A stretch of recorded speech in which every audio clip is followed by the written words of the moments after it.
Good morning. Welcome to All Things Dr. Leo, and I'm excited my guest, Dr. Roland Carter. Good morning, Dr. Carter. How are you?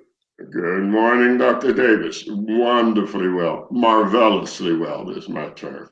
Yeah. Yes, there you go. We love it. Well, we are honored to have you with us today and sharing. I know I'm on a little earlier, and our viewers will come on. In fact, they're coming on now. If you do come on, please. And we're just delighted to have you with us. Let's start open with a word of prayer. Father, we honor you and acknowledge you this day that you have made. Continue to bless, continue to encourage your people. We thank you for Dr. Roland Carter, the legacy that he set forth, and that you would continue to grant your continued favor in his life. We for on this session and in all endeavors in Jesus' name, amen. Dr. Carter, we're delighted to have you with us. And would you start sharing with us, where are you from originally? Tell us a little Well, about actually, I'm from Chattanooga, Tennessee.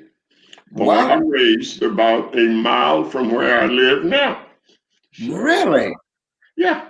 Wow. So how was music a part of your household growing up? What was that like? Oh, it was full of music. My mom and her sisters well, not my mom, but her sisters were musicians, and they were always around the house, and there had been always been a piano in the house.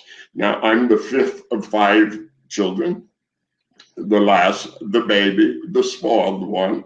And Wow. so everyone had music before I Okay. started taking music. So music was around. My aunt used to have a traveling gospel choir called Wings Over Dixie, and the ladies would rehearse on Monday nights at my house. So my aunt would come in and play ragtime. So I had music all around me. Wow. So who discovered your musical and inspired your musical prowess? Who really that would you say? I'm not sure. Let's see how. Well, mom, of course, first recognized it.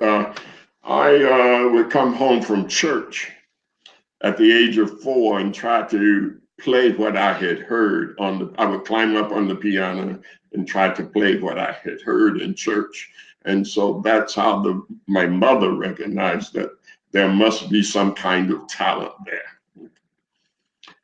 So she Wow. decided by the time I was 6, I I would be enrolled. And when I enrolled in the first grade, I enrolled in piano lessons also. That is fabulous. That's amazing. So you did your church impact your musical development at all? Did the church Oh, that my you church, and my life in the church, of course, was all I had. I mean, that's all we had to do to go to church. Boy that's Scout it? meeting was at church. Cub Scout meeting was at church. Youth choir at church. I mean, everything was church. Even the social, social, well, the activities regarding civil rights and all the meetings, everything was in the church. So the church had a great impact on. You couldn't go anywhere if you didn't go to church. You couldn't go anywhere That's else. it. That's right. That's right. That's right. What was the name of your church? What was the name of the church growing up? St. Paul AME Church. Oh, so you're African Methodist Episcopal. You were I grew great. up African Wow. Episcopal, and my first church job was at a neighborhood church, AMEZ Church, Cleck's Chapel. At the age of 8, I was playing Sunday school at Cleck's Chapel, and then my parents would come by a couple of blocks from the house, pick me up, and take me to the other side of town where my home church, St. Paul, was. Oh, wow. That's amazing. So what tell us about a little bit about the racial climate there growing up in your developmental years, and how did that affect your matriculation in high school? It was interesting, and well, it was the sign. It was the times. It was deeply segregated. Actually, I lived on the side of town. Uh, I could sit on my front porch and look into what we called the public park, which was for whites. Wow. And I could watch baseball games on my porch, but I could only go to that park once a year. And that was when county fair was, and they had a date Wednesday nights for Negroes to go to the fair. So that was but we had Chattanooga was really a thriving African-American community because we had our own amusement park. We had Wow. Lincoln Park, which was about 6 blocks farther for me to walk to get there.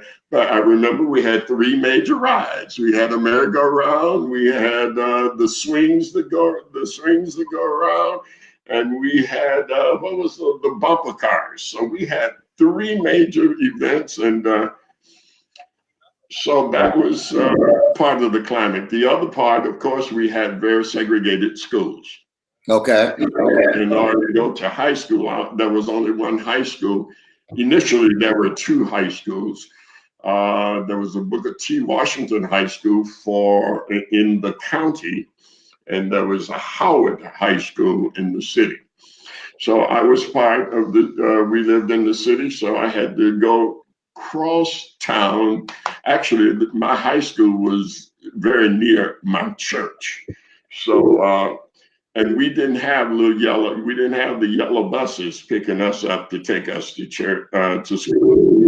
We had bus tokens, and we would have to ride the city buses if we were out of that area, and we would have, and the bus would take us past the White High School as we ride on to get to the other side of town to Howard High School.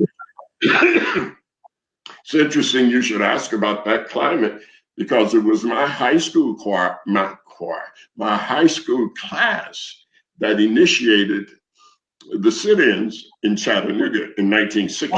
Wow. We didn't have a black college in Chattanooga. Well, we had a black college, a very, very, very tiny black college called Zion, but it was a religious school, a very small enrollment. But my high school class initiated the sit-ins downtown.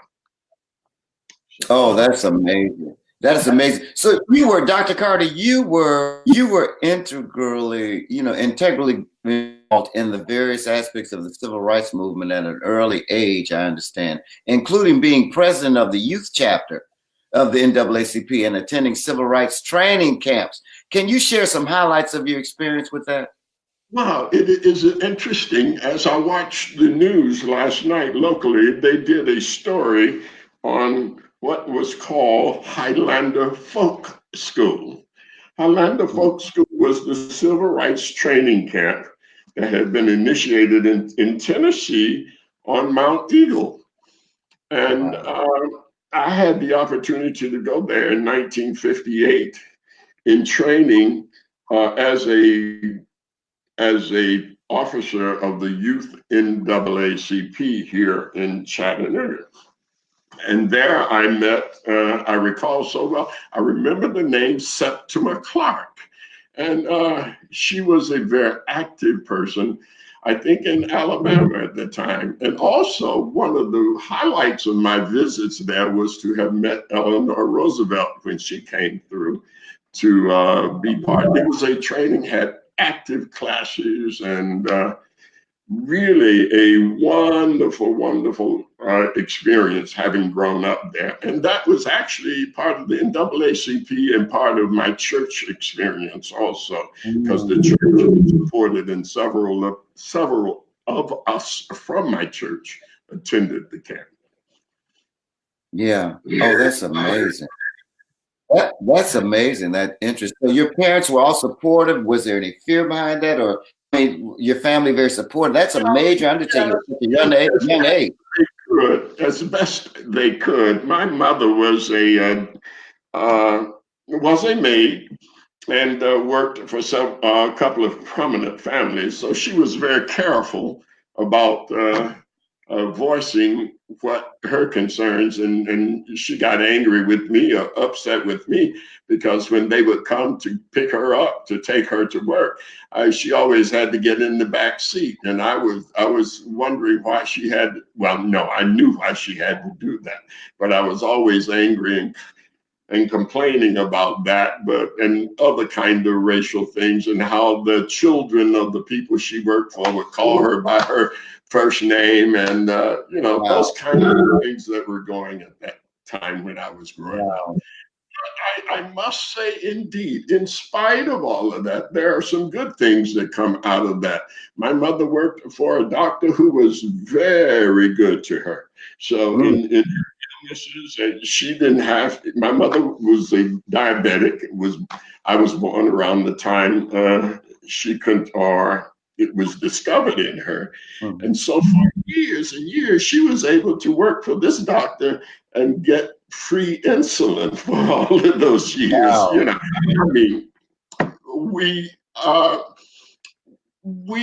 I just said in a lecture the other day, it's unfortunate that we look at our history many times in a very negative way, but we have to accept, and I know our people will disagree with me about this, but it was what it was. Yeah. And we've got to learn from those experiences. Yeah. I'm just even concerned about that whole matter. The attitudes I watch, excuse me, the recent discussions about blackface. You know, it is so disgusting that we don't know our history and know that blackface wasn't only on white folk. So many black entertainers did blackface, you know. And that's what it was. I think. Well, let me talk about a thing like Green Pastures, Hall Johnson's Green Pastures. Yes, which probably one of the first movies with Ebonics in it. But if we are embarrassed by that, then I think it's not good, not a good thing. I invite people to go back and watch Green Pastures because of its historical relevance and understand the context, what was happening in the 30s and what was going on and what has contributed to our being where we are now. Yes. It just didn't exist by itself. Anyway, get off my horse. Okay.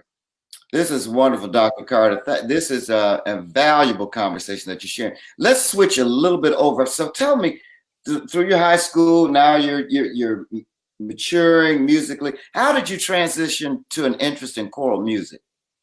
So, I actually was from the time I was in.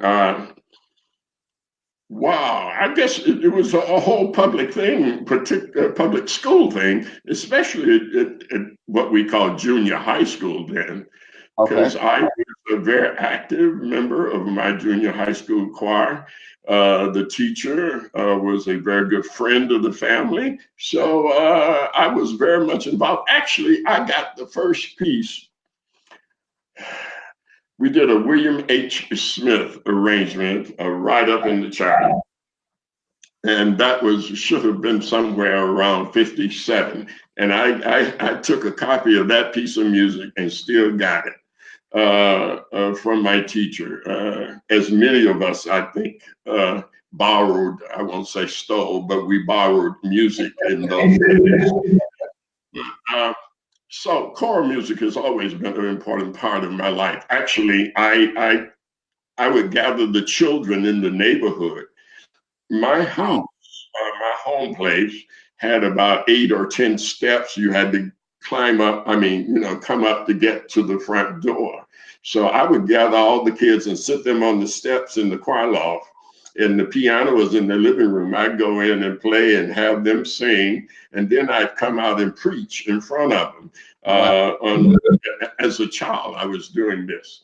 And I had my first choir.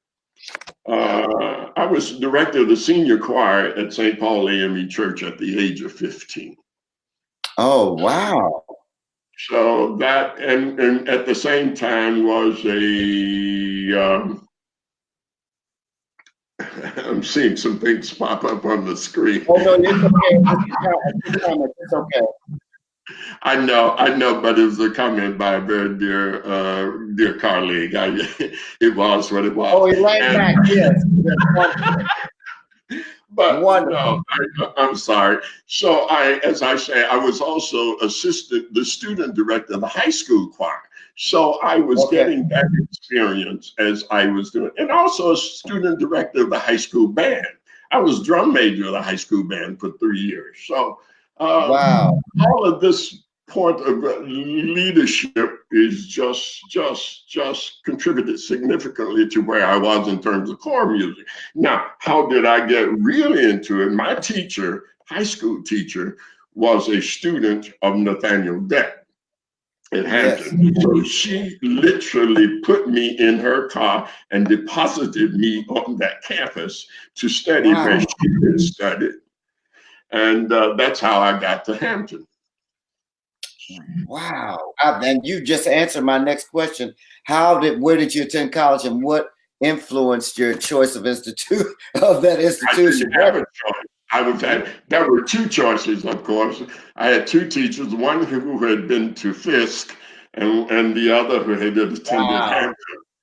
And but my high school teacher was in command and control, and Right. she actually took me Was dog to.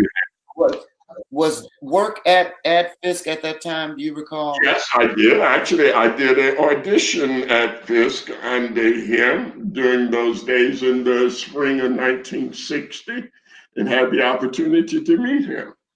Wow, that is amazing. So tell us, Dr. Carter, what were some significant experiences and opportunities you had while attending Hampton that you can recall? So now Hampton's you're delivered on the campus at Hampton, and you're a young musician. The choral music thing was an important part of even my freshman year. When I got to college and having been in the university choir, the university choir at Hampton had to also sing in the church chapel every Sunday morning. So what started happening was that the director, Henry Swinton, would divide the choir up. You know, you have 60, 70 people in the university choir. So 35 would sing one Sunday, 35 would sing another. And he would allow the student directors also to do the services. Well, after a while, that stopped working. People rather rebelled, and especially after somewhere about 62, when we were no longer or could no longer be required to attend church or required to attend activities at Hampton like Vespers. They had to stop that. So my principal mentor, and you know the name, I don't know if you ever got a chance to meet him, but Charles Flax was assistant to the chaplain at Hampton. And so he organized a volunteer church choir. Oh my goodness. And he didn't direct it, he turned it directly over to me and put me out in front of it. And so that was my real experience. I mean, really, with that kind of experience. Charles Flax was, again, one of Dr. Dett's favorite baritones. Charles Flax and Dorothy Maynard were all, and my high school teacher were all around Hampton at the same time. So I've had really many experiences with, and thanks to Hampton, with students of Dr. Dett. But, you know, some of those Sunday mornings, I didn't want to go to church and try to sleep in. Mr. Flax would send somebody banging on my door and telling me to get up, let's go, boy, and come on into church. And it was most wonderful experience for me because during those 2 years or 3 years, I was doing the chapel choir as a student conductor. The president of the college, Jerome Holland, would be sitting in church watching me work. And then I got to come back to Hampton after that with he asked Mr. Flax if he thought I could come back and I could be able to work at Hampton and do the choir. And Flax said yes, and he invited me back after graduate school. My good. So So just that we chronologically put the pieces in play, because I was wondering too. I knew that you attended Hampton, you finished Hampton, and so you attended graduate school. Where'd you do graduate school? Were you at NYU? Yeah, NYU, New York University. So after that, that's when you came back. Okay, because that was my question. What led you to be the youngest member of the faculty? You were the youngest member of the faculty at Hampton at the time. And so, and tell us, where did you get that one from? I you don't know, know. I got my information. I understand you were the youngest faculty member there, and tell us some of your special memories while serving there. So here's this young, vibrant graduate student, just fresh out of grad school. However, you've got ties with Flax, you know and here you're coming in. It was not a difficult time because Hampton was like home. So Wow. I mean, I knew I had teachers who had embraced me and who were still there. So it wasn't an unusual kind of situation for me because actually, and I don't say this braggadociously, but actually I was teaching before I left Hampton. Wow. Okay? In the sense that if a teacher, particularly in music or in theory or history class or theory or sightseeing, had to be out, then I was put in charge of the class. So I was doing that kind of stuff before I even got back to start teaching. Actually, the summer, I'm recalling very, very well, my first real teaching experience at Hampton was in the summer of 1964. When we had a summer music institute for high school juniors. And I was a part of that faculty for that summer. So that was an important part of that. The other significant part of Hampton, and I know you want to get to this, but you recall that Charles Flax was director of the Hampton University Ministers Conference. Right. I'm going to get to it. I'll pull all that out. Yes. Yeah, but that started during my relationship with that started during my student days. In 1962 was my first time in a summer spending at Hampton with Mr. Flax as his accompanist for the Ministers Conference in 1962. So I came through the ranks as an accompanist, as an assistant director, then director of the conference. Wow, this is interesting. So you know what, I still with Hampton as you a director, I remember being this had to have been in 75. I probably was a junior in high school. Yeah, I was a junior in high school, and we have a mutual friend, colleague, Bobby Wooten, was at Hampton, and he was telling me about his experience.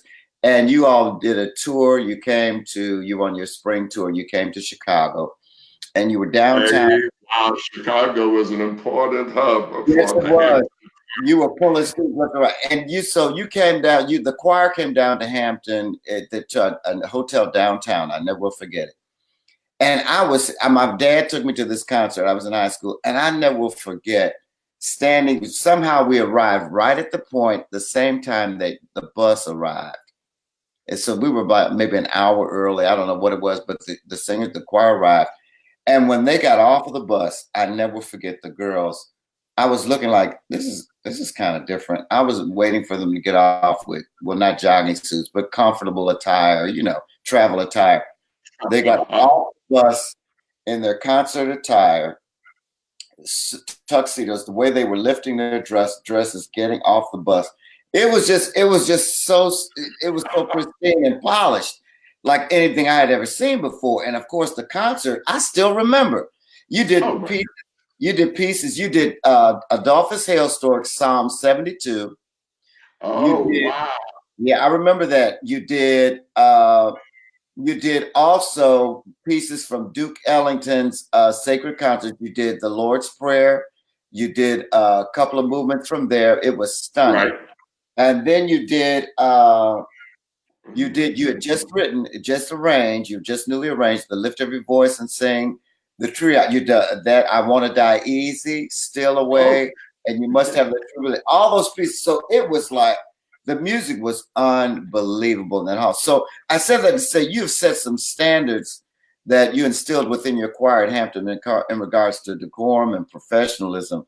So as a distinguished conductor, what are some characteristics and techniques and skills that a conductor should possess? I'm going to go on about Hampton, but I'm just going with what I saw. Tell us a little bit. That's an important part of what I'm trying to instill in some young conductors now. Of course, it's a different time. Hampton's motto was education for life. So Wow. our commitment was to teach more than music. Yes. And if we can embrace that, yes, and of course, with the attitudes, it's amazing. You won't believe that I was, even in 75, I was barely 10, 12 years older than my students. Wow. So to be able to take that kind of control and they submit themselves to me was just unbelievable. Wow. And I was an ass. I mean, I was a tyrant. Right. I took control. And what I tell conductors today, you have to be in charge. You can't let anybody else be in charge. You must take charge. Now, in the process of doing that, there is something we've got to understand the importance of rehearsals and rehearsal techniques. Right. And so that's the best part of even before the concert. The concert is gravy after good. Right. That's but it's all about rehearsing and knowing how to rehearse and knowing your music before you go into a rehearsal. Yes. So that's the important thing. But as I said, we had to teach. I had women chaperones who would show the ladies how to lift their dresses in order to go up the steps or to step into the bus or off the bus. All of those kinds of, kinds of. That's what I'm saying. As a young high schooler, a 15-year-old, 16-year-old, that I was so impressed. I'm like, they were so professional, how they looked when they got off the bus. If you ran into students, how they spoke to you, how kind, the language. There was no loud talking, none of that. I mean, it was. Now, the important thing, one of the things I always told my students, you have to have a respect for your audience. And at the same time, you have to have a little arrogance there. Now, you walk on stage and say, okay, you're here and I'm here. You've paid to come hear me. So, all right, I walk on with a proudness and that I'm here to sing. Yes. And it had to be it was part of your stature and your mental attitude as you walk on stage. I watch choirs now walk on stage and, well, I don't want to go there. Right. This is good conversation because we're going to see, I don't know if you're attending next week, the American Choral Directors National Convention is next week in Kansas City. So we're going to see a plethora of all kinds of choirs from all over the country. Right. And so like Lula Hedgeman used to say, we see you before we hear you. And so, absolutely. And I knew Lou. I tell you, she was a marvelous, just a fantastic person. Yes, and much as supporter, sorry about the phone. As I came, when I returned back to Chattanooga to head the Department of Music here at the university. Yes. Should I try to stop that? To go to answer. But it's so important. Unfortunately, I will not get to ACDA. I'm involved in a major project that I'm conducting in Houston. Oh, wow. Okay. And it's rediscovering Hall Johnson's cantata, Son of Man.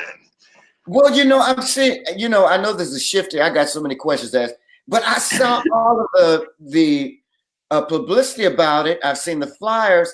Tell us briefly about that. I don't want to miss that. I saw that. So that's going on next week? Yes. Well, actually, there has never been, as far as I can tell, a complete score of the work. I mean, there has been, if somebody was able to sit in rehearsals with Hall Johnson prior to 1970, or with John Motley prior to 2008, and if they were in rehearsals and performed this work with him, then they would have a score. Luckily, my friend and colleague, Patricia Pates Eaton, had a score, had a thing, and she shared it with me. And of the 29 pieces in it, only 7 or 8 were ever published. The rest were handwritten manuscripts, copies of manuscripts. So I've hired and been sitting at Finale transcribing these manuscripts and putting this whole thing together with the help of a couple of people. And I'm excited that I think now I have a complete score. Now, the problem is that Johnson did the premiere of this work in 1946 in New York. Wow. And I cannot document how many performances there have been, because only he and John Motley actually could conduct the work, because they had it all together. So actually, I'm not sure. It's so difficult, and I don't want to take any credit for having put all of this, together. But I am grateful to so many people for the help in doing this, and I have to recognize that significant work of Eugene Thaman Simpson, whose is the seminal work on Hall Johnson. I mean, it is fabulous. So. Eugene pulled all of this and gave lists of all the music that was in the work, and I was able to pull it together, and we got a performance coming up. That is fabulous. Can you give us, Doctor, the performance date again of Son of Man by Hall Johnson? When is March 2nd, 4 o'clock, March 2nd, 4 o'clock in the afternoon in Houston at the Westbury United Methodist Church with the Houston Ebony Opera Chorus. Oh, that's going to be fabulous. So those of you, let's mark that date. We'll mention it again of the show, but that is a monumental performance and concert, and we thank you again for your great work. That's going to be amazing. So now let's transition. I want to stay with Hampton. I want to go to the Hampton Institute Choirs and Directors. You mentioned that Organist Guild, then I'm going to move on to University of Tennessee. But I want to, your introduction to the conference was through Flax in '62. Absolutely. Yeah. So what was your experience like when you became the official director of the Choir Directors and Organists Guild and leading your first conference? I want you to tell me about that. So do you remember that year? What year was that? That was really very, very difficult for me because it happened in 1980. Okay. And which is in May when Mr. Flax died. So I had to take over the conference after it had been planned. We had planned and worked together, so I knew what was going on. So, and that's when I decided I needed somebody to come and help me out. And that's when Dunley White and Wendell Whalen came into hand. So as my assistants and associate. Wow. So that's how that all got started in 1980. Wow. So, that's amazing. So tell us, Doc, what were some of the areas of musicianship and technical aspects that you incorporated to elevate the church, the choir guild, and the choir? Because let me tell you, I remember young going, I don't know if it was in the late 80s, my first one, I can't recall the dates, but there was one conference, the concert was held somewhere, and all the women had on all white. It was just, you were a genius at decorum and not only program. Oh, no. Program. It was amazing. The conference was had tremendous influence on music in the church, particularly in the Northeast and down the Atlantic coast. Wow. Because when I first started, there were less than 100 people coming to this conference, and everything was held upstairs in Clark Hall in that little auditorium. So everybody was crowded in there. And actually, it was all about the rehearsals. There were no classes. you learned everything in the rehearsal and the variety of musics that we would use. And that was before 80 or even before 82 or 83. There was no gospel music in this conference, as such. Okay. Because we had then, of course, the gospel music workshop. So people would come to Hampton and then go to the GMWA, so we had a distinction of offering the anthem and the spiritual, and people, that's how I got into doing workshops, because people would come to the conference and then they would invite me to come to their churches to work on some of the same music that we had presented in the conference. So that was what it was all about. But then I expanded the program to try to include master classes in organ and voice and conducting. And then I think we may have undertaken to do too many things in those 4 days, because it began to impact rehearsals and that's what it really was all about. It's about the rehearsals, doing the music, and people having literature, all styles of literature, all for the small choir, for the big choir, for the choir with 3 people. We had music that would work for everybody, and something that everybody could take home and try to do or emulate. Just briefly, what are some memories that you have from the conferences, leading concerts? What are some memories that stand out right away that you say, oh, I remember this concert with Whalum. Oh, I remember this, that we did this piece, and it was just, what are some of your memories, fond memories of Hampton? We used to do concerts, one of the, and people won't believe me, but I still have a picture. There are 2 things that stand out. First was a concert that wasn't where it was supposed to be. If and I don't know if you were part of this, or then we were all dressed and ready. We were going to do a concert on the waterfront, had it all set up and staged. We were gathering to go on the stage, and the Lord opened up the skies. Wow, just at the time. So we all had to rush into Ogden Hall, and we were right there at Ogden Hall because as you know, the campus, Hampton Roads is right behind Ogden Hall. So the road goes right on up to the campus. And it was such a wonderful, ladies were gathering in their white on the stage outside. And we had to run into Ogden Hall. That's one event.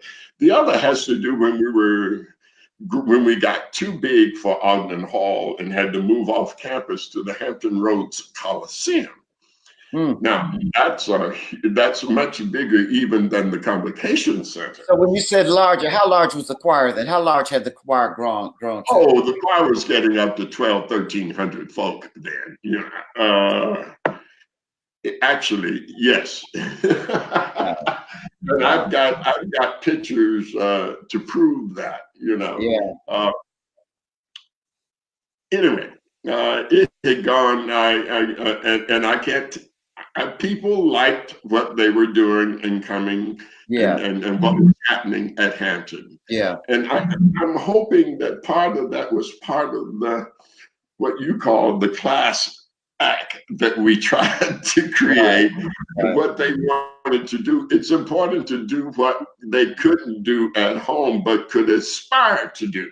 Yes. So that's anyway. Well, this is fabulous. So many fun memories. So Doc, now we transition. Tell us about, now we transition. You're at Hampton.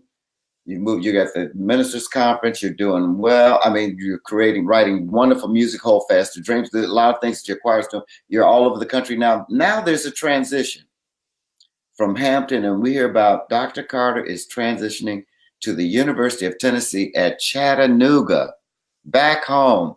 So tell us about the transition. It was actually it was fine. it was an excellent opportunity for me Wow. because 29 years earlier, I could not go to UT Chattanooga, or what was called University of Chattanooga, but Mm. could come back as head of this Department of Music, as I said, some 29 years later. That Wow. was really a most meaningful experience to me, in spite of the fact that in 1989, and I've said and do not hesitate to remind folk that vestiges of racism was still there. You know, Mm. I mean, even in '89, and it wasn't necessarily so either. You know, but I was the only Black in the music department of a Wow. faculty of 19 people, and I was head. So I did that for about 5 years and decided I don't need this, Lord. I'm going Wow. to go back into the classroom. It was really difficult, but I had tremendous support. My dean, Paul Gaston, oh, I mean, he even came to Hampton to interview me on my own territory. You Wow. know, in order to entice me to come to Hampton, to come to Chattanooga. And actually, he had no idea I was from Chattanooga Mm. Wow. until later. And when I came in, he picked me up at the airport and he took me to this hotel downtown to check in. And he noticed the smirk on my face when and that's when he realized that I told him this would be my first time in this hotel. You know, I couldn't, when I left Chattanooga, I couldn't even go in the hotel unless I went downstairs with one of my high school buddies whose Yeah. father worked in the hotel and in the laundry downstairs. But we were not allowed to go in and out of those hotels as youngsters.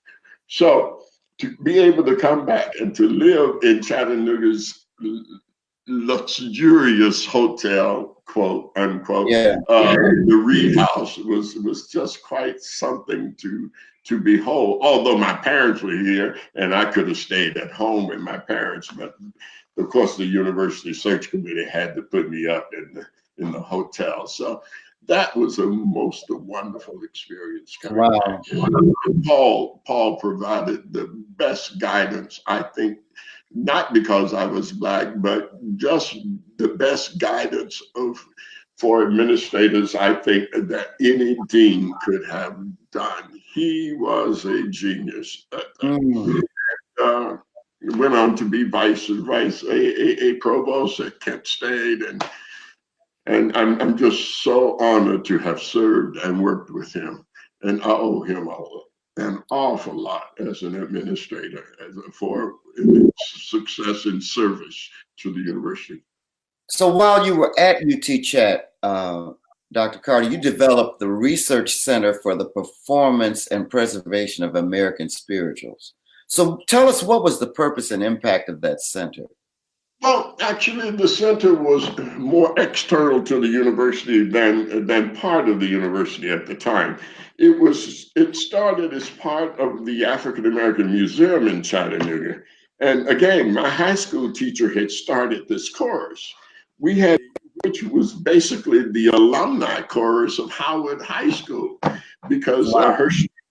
we would all come back home at Christmas time, you know, at the Yeah. holiday. Right. We'd all get together and probably very much as little students together, and you would sing some things that you had done together.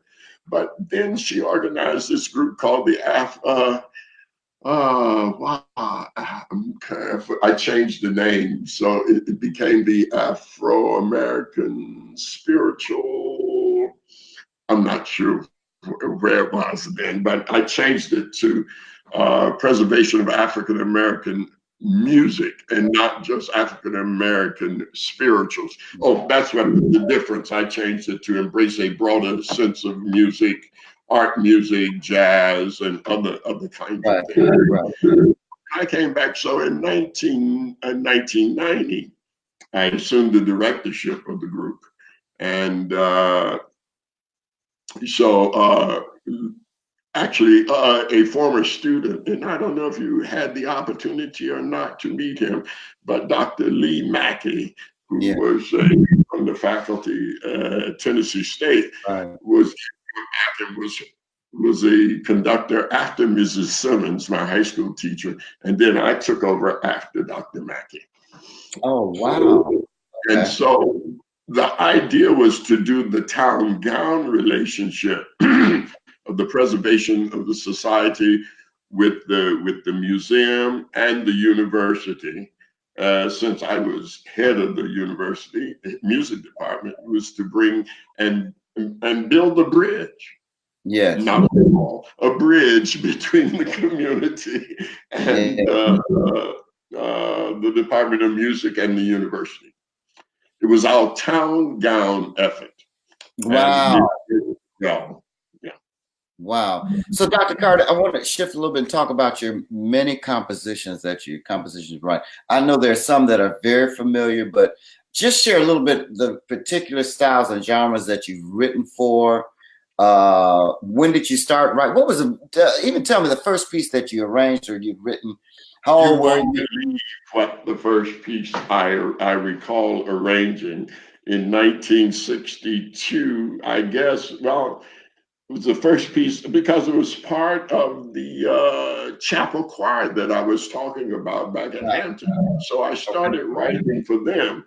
And actually, it was not in the shape it is in today, but my first arrangement was complete arrangement was in Bright Mansions Above. Oh, wow. Not in the shape it is in now, but that was in 1962. I did an arrangement. And the reason I know that because I found an old manuscript where I had put my name on, and I had put a scroll up in next to my name because I was a scroller then. And of course, a scroller is a pledgee to Kappa Alpha Psi. So I it had to be 61 or 62. Wow. And unfortunately, I didn't date most of my works because I never thought of being wherever I am now, and I never thought it important. And of course, I think people give me far too much credit. I'm not a composer. I'm not one of those composers that get up every morning and write a piece of music. I really have to have great inspiration. And I don't have a large output of writing. I write mostly by spirit. And even with the spirit, even if I'm asked to write a piece or commissioned to write a piece, I don't even know how much to charge for a commission. Yeah. People say, "What do you charge?" I don't know. And actually, that's something that I've been able to do all of my life. People, and this, people ask me to come and do things or conduct and guest conduct. What's your fee? I don't have a fee. I have never had a fee. All of my life, 50 years of doing workshops, I've never had a fee. Yes. I've always had a job, and that was my great. So if you got something to give me, give me. If you don't, that's okay too. But do let me say this. You may not have a plethora or a large quorum of pieces that you particularly, but what you have written are timeless works that go on that will be continued to sing. You will very seldom go through a February or even with black choirs that they will not hear. We will not perform "Your Lift of Your Voice" and sing. It's a standard. I mean, our church has to hear it. They love it. I want to say they perform your whole Fast of Dreams. I mean, it's been whole Fast of Dreams. These are signature pieces that we do. The "I Want to Die Easy," the "Steal Away." I just heard a high school group that we had, Dante Webb and Southwind did "I Want to Die Easy." It just brought tears. It brought emotion. Your pieces are just standard works that we thank you for. That you have honored, and I believe me, I appreciate that. And I started thinking that back in 1968. Actually, most of my works were done during that period from 62 to about 1970 1980. I didn't Okay. write much. So let's talk about, that's good that you mentioned that. So let's talk about in particular, Lift Every Voice and Sing, as we know, is often referred to as the Black or Negro national anthem, was performed by many choirs, as I mentioned. So what was the process? Where were you at during that period of time? What was going on that you said, okay, we already have it, but I need a standard concert arrangement of this piece? What provoked that? That it was, well, we're coming now. Remember my relationship to the civil rights movement and all of that. Right. The end of the 60s and the beginning of the Black Power movement, all of that became part of what I was doing. And in 1970, I started to Lift Every Voice because I said, well, I can't keep doing Bow Hymn of the Republic at the end of a concert. You know, you do the Will Housekeep. So the Will Housekeep actually, and most people know and recognize the fact that it happened to have formed the model for my setting of Lift Every Voice and Sing. I mean, it just fits so perfectly into that model. Yeah. But I started that, and my whole purpose in doing that was to make Lift Every Voice and Sing not just a Black national anthem. For me, it is perhaps the most patriotic song I know. And I wanted to make it embraceable by all peoples. I mean, now we were at the height of the Vietnamese War and all of that during the 70s. And the song doesn't talk about black and white. It talks about inhumaneness to man. And that was my concern, that we could all embrace this wonderful hymn and sing about I can't even think of the words. Lest our hearts stray for shadowed beneath our hand, may we forever stand. And so that was the important part of that. And it was in 1974 that the first premiere was done. The premiere of the work was done at the National Association of Negro Musicians Conference in San Francisco with Betty Jackson King at the piano and Congress White on the organ. So that was, I passed out the manuscripts of there in 1974. Wow. And I have to say that the combination, deep in my heart, I wanted to be able to have choirs all over the world to sing this. But this year, it's just amazed me that the Mormon Tabernacle Choir performed this song twice for ML King holiday and also for the NAACP meeting back in November. And I said, wow, that makes for me, it puts a kind of crown on where I wanted this piece to go. Yes. And so, that's amazing. You're right. So around that, to Hold Fast to Dreams, I Want to Die Easy, Steal Away, You Must Have That True Religion. I remember those in particular. You Must Have That True Religion, I Want to Die Easy, Steal Away. And Lift Every Voice, those were kind of around the same period of time of being arranged. Am I correct? Actually, True Religion probably was my first published arrangement with Lawson Gould, and that was in '70s. But I have a recording from '68 of You Must Have That True Religion, Steal Away. All of those were done in the '60s. Wow. Yeah. Wow. That's amazing. Yeah, all of that was done in 19. Actually, I guess I had more to say when I was younger than I have to say now. But it's amazing. Absolutely. My first concert at Lincoln Center was done at 1968 in honor of the Hampton Centennial. And I recorded 6 of my spiritual arrangements then, which included Steal Away and Die Easy, and True Religion. Wow. So, and it's so wonderful to know that You Must Have That True Religion is still out there in the Pepper catalog. Yes, yeah. So Doc, now we shift again. How did your association with the Chattanooga Choral Society, we're back at Chattanooga again, Choral Society, which developed for the preservation of the African American song, begin? So how did that association begin? Oh, well, again, it was my high school teacher. So it was her thing that this should happen. It was her choir. She had started, oh, gee, I guess even some 10, 12 years before I came back to Chattanooga. Actually, I was invited back the year before I came. I took the job at UTC. I had been invited back to be guest conductor for the group. I remember Wow. that. Yes.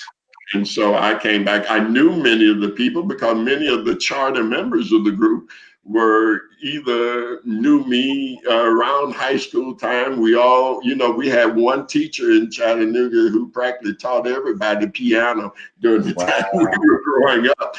We were all students of Alma Stovall. We knew each other from high school. So I had a relationship with the choir already.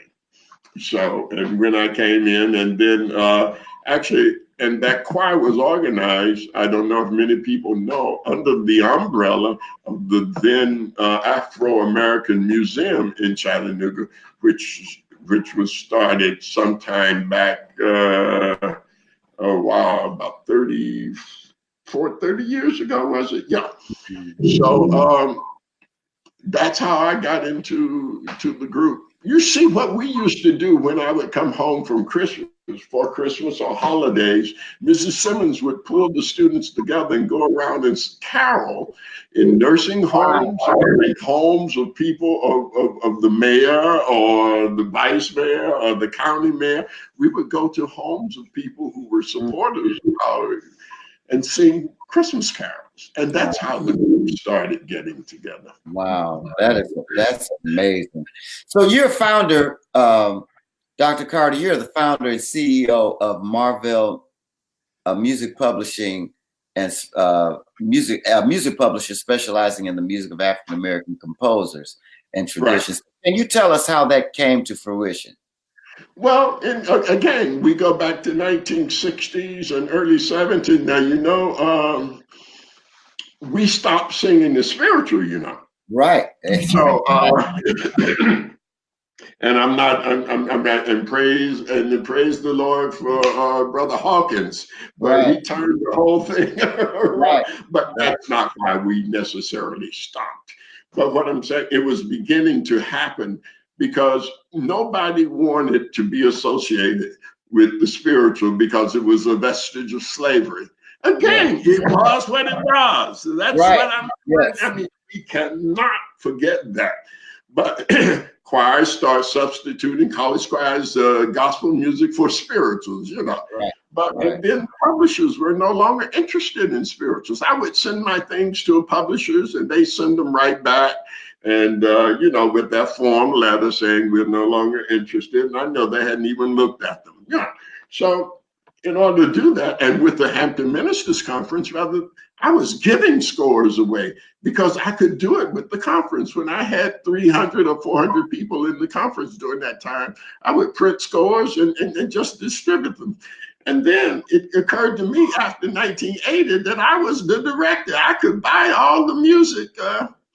I made the selection of music and bought all the 400 or 500 copies of each piece of music for the conference. So I started my company and started selling my music to the conference. I mean, kind of inbreeding there with my own, and then offering opportunities to people like Willis Barnett or Marvin Curtis, Gene Wooten, other people. So the idea was not for me to make money, quite honestly. Yeah. And I haven't made a lot of money. I don't worry about that because, again, as I told you, I don't even have a fee. So anyway, it was to provide an opportunity for the music of my friends and colleagues, and I would want to share with prophets. It wasn't royalty. It was about having a profit sharing thing, just getting the music out there. So they get it out there, as I did. I had my first piece with Lawson Gould before I started my company.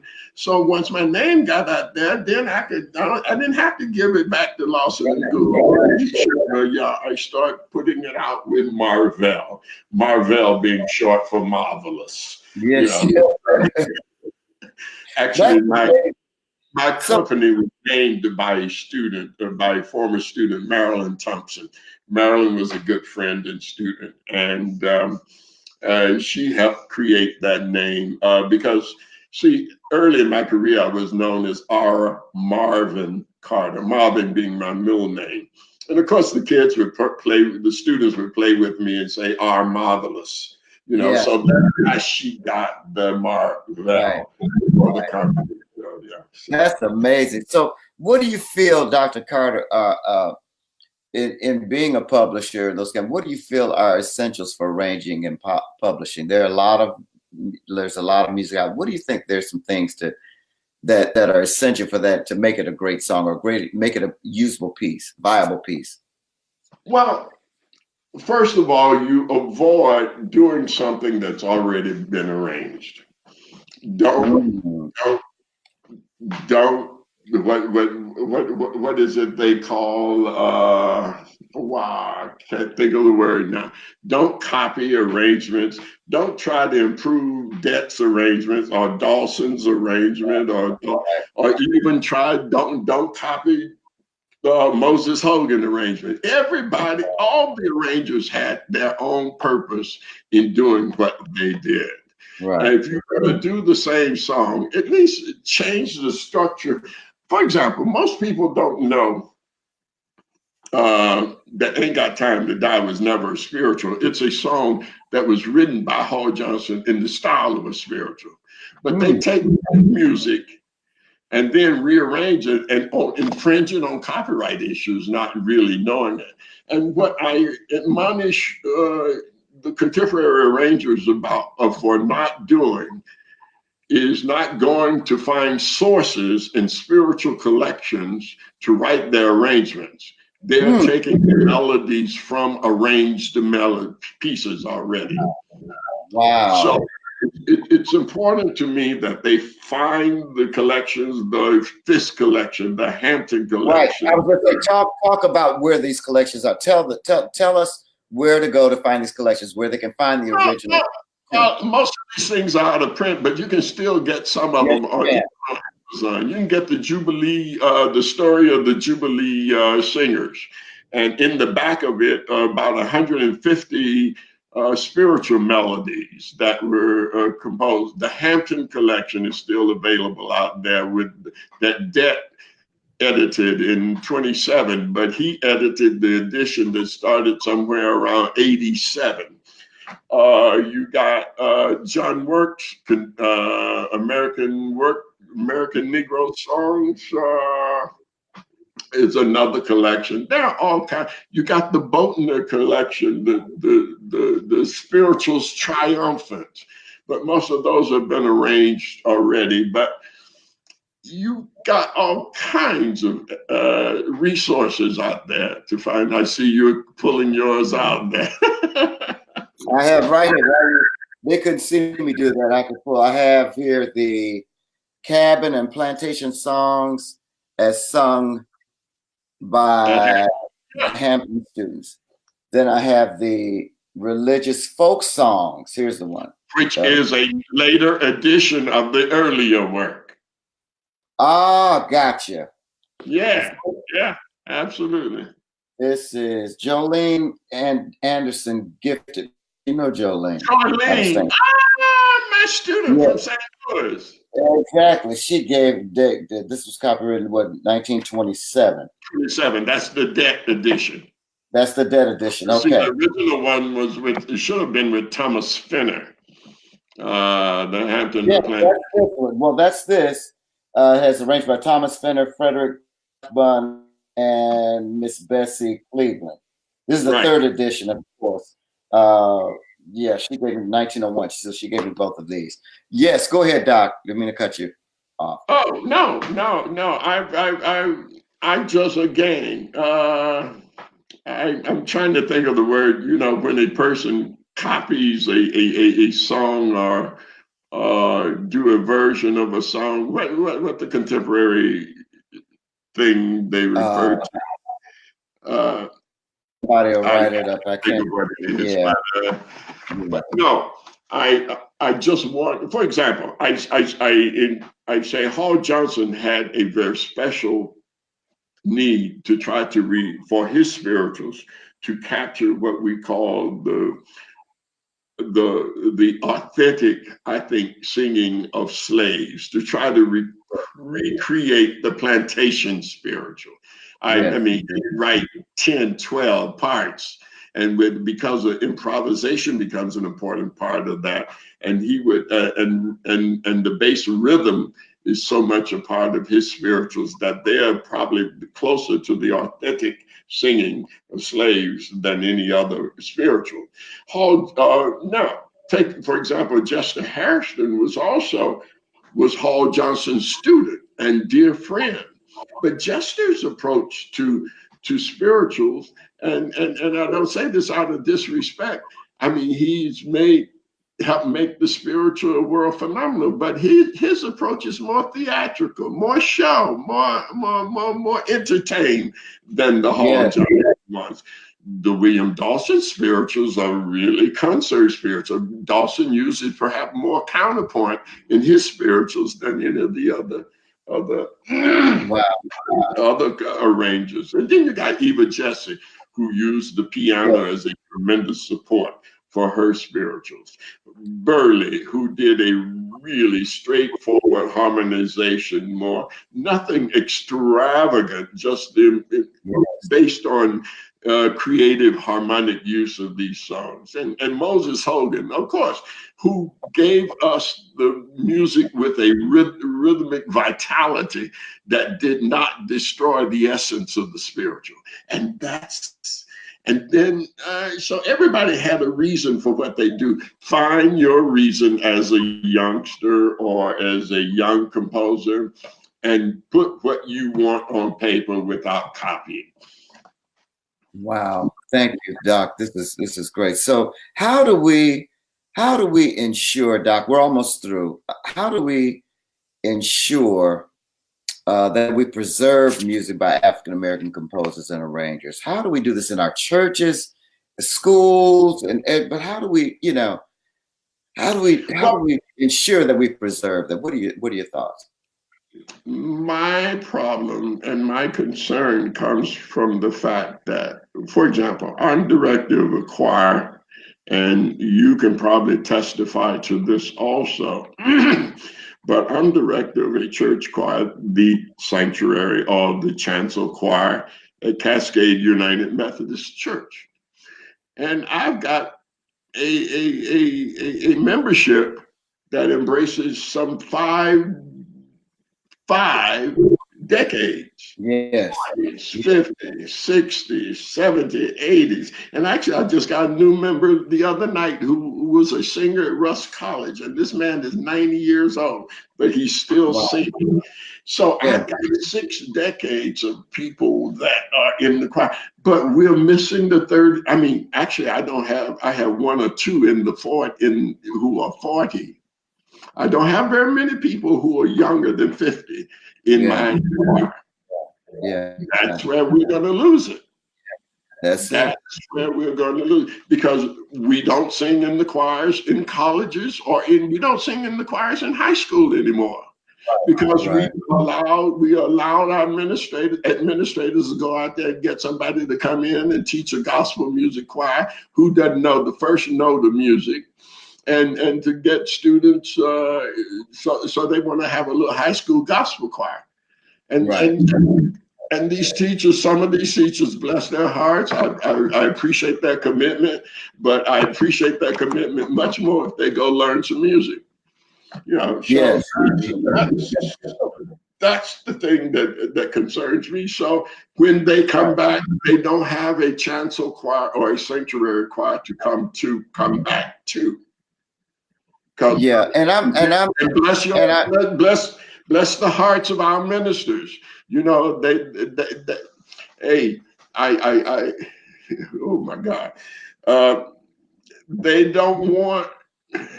don't understand that it's about the word. Yeah, and if they preach the word or teach the word, then people will come to church. Right. Now, and my music will enhance what they are doing. Yes. Yes, sir.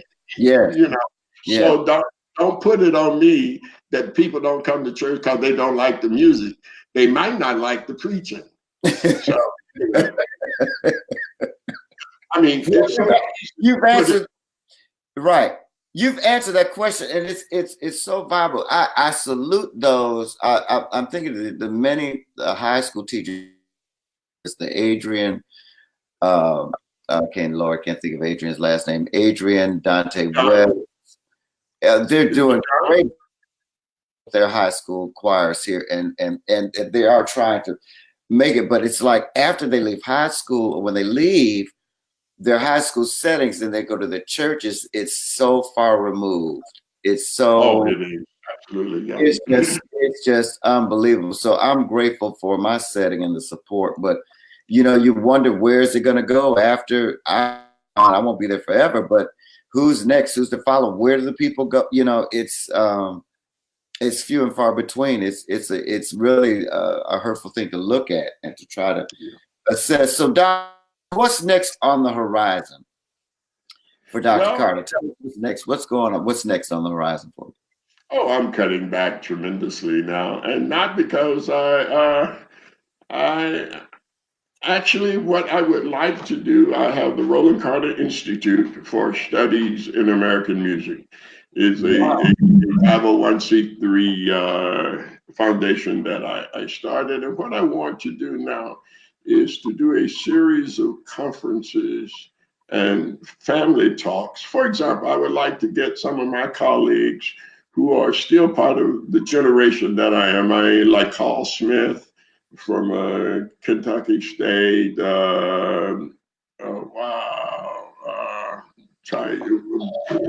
Wow, boy, these names are leaving me. I'm getting old. That's why I'm quitting.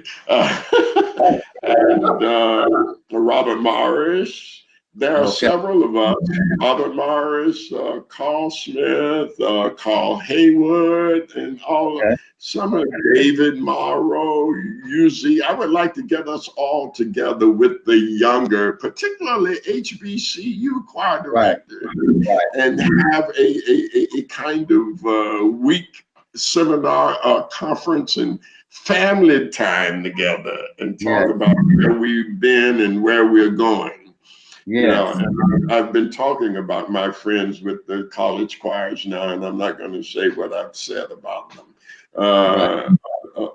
But if they want to hear something from me, give me a call. I'll tell them what I'm thinking. But it's what's my question immediately? What's happening with the HBCU concert choir? Wow. Okay, that's all I have to say. Wow, wow. That's wow. That's good stuff. This is really important. Wow. Well, we're in for I don't know. It's hopeful, and then some of it is I don't know. It's very questionable, but we appreciate your fine work that you have contributed. Your contribution. Thank you for the opportunity. I apologize if I rambled too much. Not at all. It was one question. So you're serving and I'm done. You're serving currently at Cascade. You were at Abyssinian Baptist for a while. Dina Osborne. That was years ago when I was in graduate school. I was there with Leon and Jewel Thompson years ago. So tell us about when was that and what was going on then? You were at Abyssinian. I can't even remember the years. Was that back late 60s or 70, 77, 76, somewhere around? I was in school. I had taken sabbatical and was in New York working on my doctorate at NYU. And Leon Thompson had me actually come up and do play. It wasn't a very long time. I don't know if it was 6 weeks or 6 months. I mean, I don't want to romanticize about all of this because my memory goes now. So I don't want to go. Dina told you about that. Dina just put a question that I was even there. She sent a note. They don't forget. Dina sent a note. She said, "Please ask him about his years at." Wait, I'm going to find it right here. Here it is. Right. I just saw. Yeah. Hi, Roland. In what year capacity did you serve at Abyssinian? What other musicians were on the staff at that time? That's what she asked. Wow. I don't know that we had music. I mean, there was Leon Thompson was the choir director, and I only remember Right. that I was the organist for him for a while. I know that find that, and that's a whole nother. In fact, I'm going to do a show. Dr. Proctor was still pastor there. Right. And Reverend Butch was an associate. Right. So I'm going to pull Jewel Thompson on to talk about, because they had a stunning career. I remember reading their tie-in Abyssinians choir with the New York Philharmonic, and they were performed at Abyssinian Baptist, but that needless to say is another show. So Doc, first audience today of people from pastors, musicians, scholars. Tell us 3 core standards that you deem necessary to ascertain musical excellence. 3 core standards. I saw that question, and I should have prepared more for that one. And it all has to do with studying, respect the music of people before you, understanding that there's nothing really new under the sun. Wow. And practice. Wow. Yes. Practice. Those are the practice would be. Yes. But it all has to do with studying and preparing. Do not walk into a rehearsal unprepared. Unprepared, exactly. Thank you, Doc. Well, Doc, this has been tremendous. Just to share a couple of announcements. And would you mind just a brief word of prayer as we just with our audience? There. I'm sorry. I said, would you mind just a brief word of prayer with our audience at the end after I just not mind at all. Thank you. Okay. I'm going to share announcements here just with our audience. Thank you again for viewing with us. I want you to remember again, books are out. My No Gimmicks 2.0, the workbook is out, released. See several of you. Thank you for your support, calling in, and we're getting those out to you. You can go PayPal, Barnes & Noble, wherever you need to get them. But I think this would be a great assistance and aid in your worship ministry at your church. Those of you that are inquiring about Umoja 2019 is this Sunday. Lamont Rucker's our guest. The rehearsals have been off the chain. I'll record more tonight. Stilt Walkers from New Orleans. You don't want to miss this Sunday at Mississippi Boulevard. The service will not be streamed, so you need to make it. We have several overflow rooms prepared, and you will enjoy it. I do want to make mention to our Memphis audience, those that would like to attend on Friday, April, oh my goodness, I think it's the 19th. It's Good Friday. We will be hosting a special Good Friday service. Instead of 7 last words, we're doing a special jazz evening vesper service featuring Cyrus Chestnut and his newly written work for jazz ensemble and chorus and soloist entitled Saga of the Cross. We are very excited about Cyrus Chestnut. Is a stunning pianist, and he'll be with us on that Friday of Good Friday of this year at 6:30 p.m. It's a free event. Reverend James Forbes, Dr. James Forbes, former pastor of Riverside Church, will be the narrator. Brandy Sutton will be one of the soloists, and we will begin rehearsals the first week in March. Those rehearsals will be broadcasted. I'll send that information out this week, but note the flyer on that. So a lot of great things coming up, and we appreciate your support. Next week's guest, I will be attending the American Choral Directors Association's National Conference Convention convening in Candy.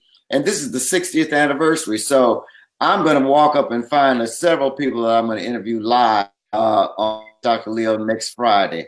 And then we'll be back the following week with Bart Orr of South Haven, Mississippi will be my special guest the second week of March. So we have an exciting guest roster, Darren Atwater, several others that will be coming on March. So Doc, we are done here. Would you mind dismissing us? I'm sorry? Yeah. Can you hear me? Would you mind dismissing us? Not at all. Heavenly Father, we thank you for this time together. May what we have shared and talked about be a blessing to others, reminding us always that we are not here by ourselves, but the work we do must be for others. Yes. Keep us up. Amen. Amen. Thank you, Doc, so much. Audience, please share with us, share this telecast, share this broadcast. Dr. Carter, know that we love you. We appreciate you. Thank you for your work. Thank you, man. You mean a lot to us. To all of us, we love you. Appreciate you. Thank you. Thank you. Take care. Thank you all. Please share.